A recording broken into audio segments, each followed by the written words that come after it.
அல்லாஹ் சொல்கிறான், வஹ்னன் அலா வஹ்ன், கஷ்டத்திற்கு மேல் கஷ்டப்பட்டு உன்னை பெற்றெடுத்தால் உன்னுடைய தாய், அவளை நீ மிகச்சரியாக பாதுகாத்துக் கொள் என்று அல்லாஹ் சொல்கிறான். மகனே, நீ உன்னுடைய தாயை பார்த்துக்கொள். எத்தனை பேர் உபதேசம் செய்தோம்?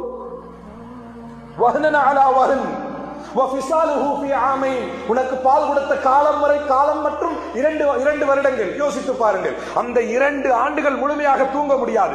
ஒரு நாள் இரவு உறக்கம் கெட்டுவிட்டால் காலை எழுந்து கணவனோ அல்லது ஒரு வீட்டின் தலைவனோ என்ன சொல்லுவான்? வேலைக்கு போனா ஒரே கொட்டாவையா வருதுப்பா, நைட் எல்லாம் தூக்கம் இல்லை. ஒரு நாள் இரவு தூக்கம் கலைந்து விட்டால் இவனால் முடியாது.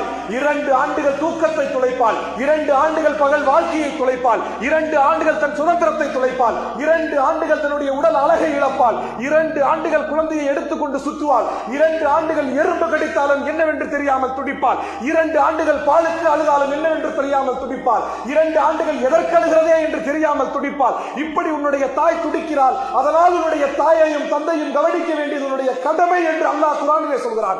இதை கொண்டு போய் நம்முடைய பிள்ளைகளுக்கு நல்ல நிலையில் இருக்கும் போது உபதேசித்தவர்கள் எத்தனை பேர்?